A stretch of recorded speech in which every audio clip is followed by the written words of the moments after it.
Hello friends.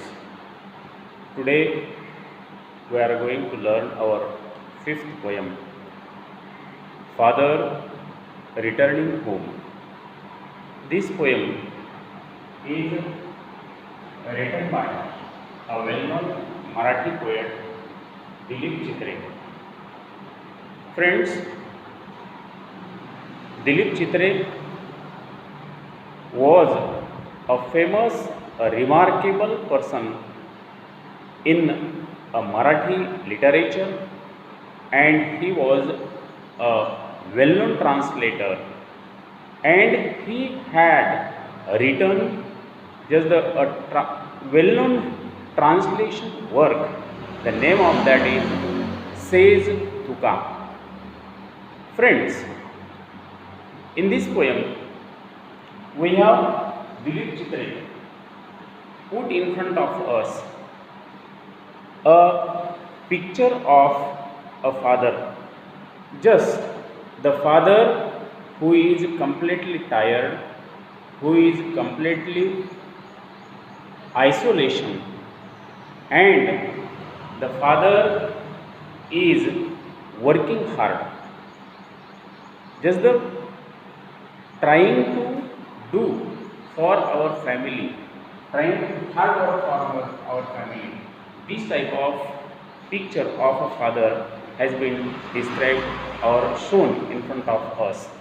Friends, let us see. We will see first of all in the first stanza what has been given to us. Let us see. There are only two stanzas and two stanzas. Each stanza contains 12 lines. Every and each line, friend, the father's picture or image is given or put in front of us. Very visible picture of father or image of father has been put in front of us. Let us see here. My father travels on the late evening train, standing among silent features in the yellow light. Suburbs light past his unseeing eyes. His shirt and pants are soggy, and his black raincoat stained with mud, and his bag stuffed with books is falling apart. His eyes dimmed by the age, fade homeward through the humidity. Monsoon night. Now I can see him getting off the train like a word dropped from a long sentence. He hurries across a length of the grey platform and cross the railway line, enter the lane. His chappals are sticky with mud and hurried onward. Friends, here the picture. या ठिकाणी या कवितेमध्ये जे वडील वर्णन केलेले आहे अतिशय काबाड कष्ट करणारे वडील आहे. कवी काय म्हणतो पहिल्याच ओळीमध्ये, my father travel on the late evening train. संध्याकाळच्या वेळेला काम संपल्याच्या नंतर जी शेवटची ट्रेन आहे, रेल्वे आहे, त्या रेल्वेने माझे वडील या ठिकाणी परत येत असतात. आणि हे सगळं चित्रण वर्णन केलेलं आहे महानगरातल्या कारखान्यामधून काम करणाऱ्या वडिलांचं वर्णन केलेलं आहे. आणि विशेष म्हणजे हे वडील काम करून जेव्हा घरी येत असतात, एका दूर अशा प्रकारच्या सबर्बन एरियामध्ये म्हणजे उपनगरी एरियामध्ये हे राहत असतात. आणि रेल्वेमधनं संध्याकाळच्या रेल्वेने येत असताना standing among the silent commutators, या ठिकाणी रेल्वेमध्ये प्रचंड गर्दी आहे आणि उभे राहिलेले गर्दीने उभे राहिलेले पॅसेंजर, या पॅसेंजरमध्ये उभा असलेल्या त्यांचे वडील आणि सायलेंट असं म्हटलेलं आहे. अतिशय शांतपणे कुठल्याही प्रकारच्या धक्काधक्की सहन न करता हे या ठिकाणी काहीही न बोलता, कम्युटर्स म्हणजे इजा करणारे लोक, रेल्वेने इजा करणारे लोक, आणि याच्यामधनं त्याचे वडीलसुद्धा एक आहे. Suburb side pass the unseeing eyes. विशेष म्हणजे अनसीइंग आईज या ठिकाणी वर्णन केले. काहीही रेल्वेमधनं काही चित्र पाठीमागे जात असतात, काही दृश्य पाठीमागे जात असतात, बाहेर पाहण्याची त्या डोळ्यामध्ये शक्ती नाही.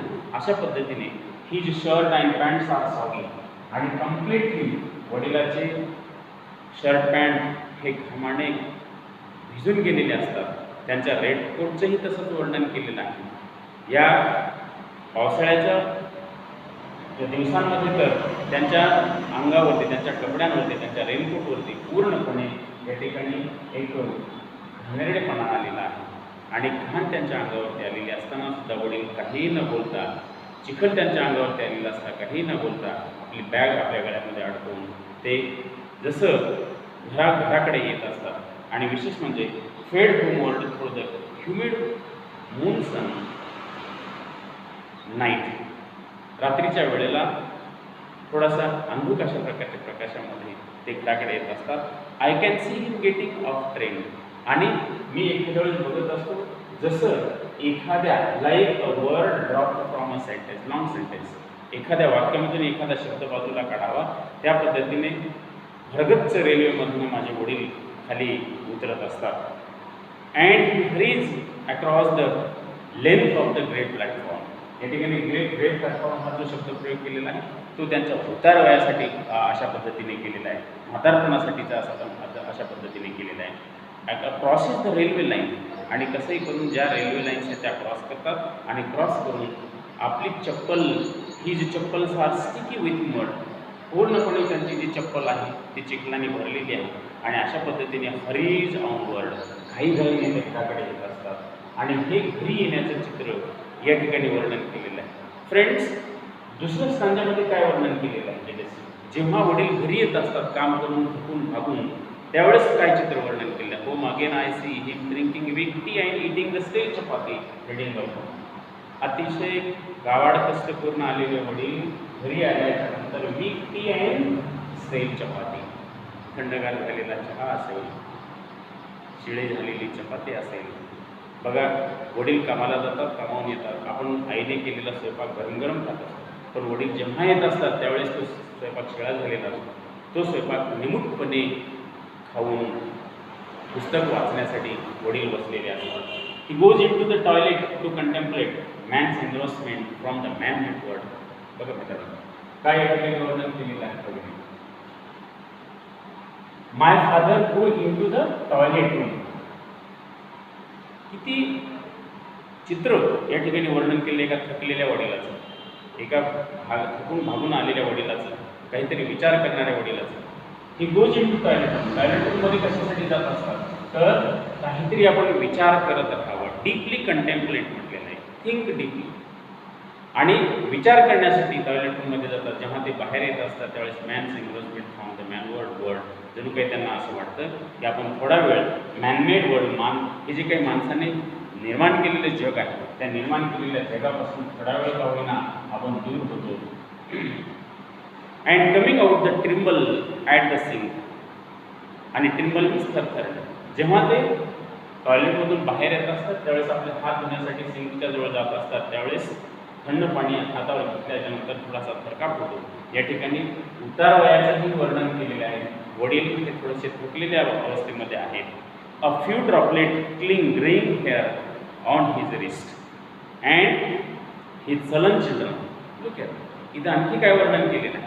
ग्रेइंग हेअर, थोडेसे पांढरट झालेले केस, उतार वयाचे केस या ठिकाणी वर्णन केलेले आहे. पुढे आणखी मित्रांनो काय वर्णन केलेलं आहे बघा. अशी कुणावरही वेळ येऊन आपल्याकडे सुद्धा अशा प्रकारची परिस्थिती निर्माण होणार नाही. His sullen children have often refuse to share. आणि त्याची जी काही मुलं आहेत या कवितेतल्या वडिलाची सलन चिल्ड्रन म्हटलेलं आहे. सलन चिल्ड्रन म्हणजे काय? अतिशय वाईट स्वभावाची, बॅड टेम्पर्ड चिल्ड्रन. ही वाईट स्वभावाची जी काही मुलं आहेत वडिलांसोबत गप्पा मारत नाहीत, वडिलांचा दिवस कसा गेला विचारत नाहीत, वडिलांसोबत एन्जॉय करत नाहीत, जोक्स अँड सिक्रेट विथ हिम. कुठल्याही प्रकारचं जोक विनोद काही सांगत नाहीत, बोलत नाहीत. थोडक्यात ही जी काही लहान मुलं आहेत किंवा तरुण मुलं आहेत या घरामध्ये ती वडिलांसोबत कुठल्याही प्रकारची चर्चा करतात. आणि मग हे कम्प्लीट अशोभनीय अशा प्रकारचं वर्तन घरामध्ये वडिलांसोबत होतं आहे हे वर्णन केलेलं आहे. He will now go to sleep. काही न बोलता, कोणाशी न बोलता थकलेला भागलेला आपला देह अंथरुणावरती टाकण्यासाठी, झोपण्यासाठी त्यामध्ये जात असतात. त्यावेळेला काही वेळासाठी listening to the static on radio and dreaming ancestor grandchildrens thinking nomads entering a subcontinent through a narrow pass. Radio थोड्या वेळासाठी ऐकत असतात आणि रेडिओ ऐकत असतानाच थोड्या वेळाच्या नंतर रेडिओ बंद केल्यानंतर listening radio and dreaming ancestors, आपले जे काही पूर्वज आहेत त्या पूर्वजाविषयी म्हणजे आजोबा असतील आणि ह्या सगळ्यांविषयी ते विचार करतात की जेणेकरून आपल्या एन्सेस्टर्सने, आपल्या पूर्वजांनी आपल्यासाठी जे ठेवलेलं होतं, जी आपल्याला आपण त्यांच्यासोबत व्यवस्थित वागत होतो तसं आजची पिढी व्यवस्थित वागत नाही. आणि सरते शेवटी कवी या ठिकाणी काय म्हणतात की हे जे काही जग आहे हे जग तसं जर पाहिलं तर पूर्णपणे आपण म्हणत असतो की भौतिकवादी अशा प्रकारचे जग आहे, मटेरियलिस्टिक ज्याला म्हटलेलं आहे, हे मटेरियलिस्टिक जग आहे. आणि या मटेरियलिस्टिक जगामध्ये या ठिकाणी कवी आपल्याला इथे थोडासा त्याला जीवन जगण्याचा कंटाळा आला असं म्हटलं तरी चालेल. फ्रेंड्स, आपण या ठिकाणी थोडंसं कवीविषयी आधीच कविता चालू करण्याच्या आधी पाहिलेलं होतं. Let us see the theme of the poem. What is the theme of the poem? We can definitely say here the poet has depicted a picture of his own father returning home, and the father is hard worker and earner, and still he suffer loneliness and monotonous life. And the poem just deals with a variety of the themes like alienation, isolation, pathetic condition, suburban commuters, rootlessness, generation gap and man-made world. आणि या ठिकाणी शॉर्टमध्ये असं आपण म्हणू शकतो की जे भौतिक जग आहे या भौतिक जगापासून एक थकलेले वडील या ठिकाणी वर्णन केलेलं आहे. And we can say we must do something for them. एक शॉर्ट या ठिकाणी आपण असं म्हणू शकतो की या ही एक थीम आहे या कवितेची. Let us see friend, what is the poetic style? मित्रांनो, या कवितेमध्ये एक पोएटिक स्टाईल जर आपण पाहण्याचा प्रयत्न करा, कशी कविता लिहिली आहे. दिस पोयम इज ऑटोबायोग्राफिकल अँड एक आत्मचरित्रपर ही एक कविता आहे. And it is a free वर्स, मुक्त छंदामध्ये लिहिलेली आहे. आणि या ठिकाणी 2 कडवे वापरलेले आहेत, दोन्ही कडव्यामध्ये 12-12 ओळी इथं वापरलेल्या आहेत. आणि या कवितेमध्ये मित्रांनो कोणत्या भाषा अलंकार वापरलेले आहेत ते आपण बघूयात. ॲलिटरेशन, सिमिली, ओनोमॅटोपिया, इन्व्हर्शन आणि क्लायमॅक्स हे भाषा अलंकार या ठिकाणी वापरलेले आहे. आणि या भाषा अलंकारासोबतच ही कविता अतिशय सजून दिसते असं आपण म्हटलं तरी चालेल. मोरल लेसन काय म्हणाले या ठिकाणी, एक मेसेज काय आपण या ठिकाणी घेऊ शकतो. What is a message? Message of the poem is nothing but in the materialistic man-made modern world behaviour of people is change. भौतिकवादी जीवनामध्ये माणसांचं वर्तन, वागणूक ही कंप्लीट बदललेली आहे. Man has forgotten love and attachment. माणूस हा प्रेम आणि एकमेकांचं नातं, एकमेकांची जपणूक हे विसरून गेलेलं आहे. But we should not ignore our loved ones like family and society members. आणि आपण मात्र आपले नातेवाईक, आपले कौटुंबिक जीवन हे आपण विसरता कामा नये. आपल्या कुटुंबातल्या सगळ्यांना आपण प्रेम दिलं पाहिजे, त्यांच्यासोबत खरेपणानं वागलं पाहिजे, त्यांच्यासोबत जवळीकता आपण साधली पाहिजे. याचबरोबर मित्रांनो, आपण माझ्या मते आपण काय सांगता येईल असं या कवितेच्या एकंदरीत सारांश रूपानं, just I am really very impressed by the poet's thoughts about just the working, hard working, and I am really inspired reading this poem. Just I understood that the materialistic and man-made world is nobody is caring anyone. या भौतिक जगामध्ये या ठिकाणी मी माझ्या मते कुणी कोणाशी व्यवस्थित वागत नाही. एक कावड कष्ट करणारे वडील इथं वर्णन केलेले आहे, परंतु कुणी कोणाशी व्यवस्थित वागत नाही हे दर्शवून दिलेलं आहे. I personally learned that we have to maintain the family relationship and also respect the value of elderly people in our family. या ठिकाणी मला एक माझं मत सांगावंसं वाटतं की आपल्या कुटुंबातल्या सर्व सदस्यांना, वडीलधारी सदस्य असतील त्या संपूर्ण सदस्यांना आपण मान दिला पाहिजे. And I understood the principle of life. मला सर्वात शेवटी असंच म्हणायचं की माणसाच्या जीवन जगण्याचं तत्त्व काय असायला पाहिजे. Give respect and take respect. Friends, in this we have seen this the poem number 5, The Father Returning Home.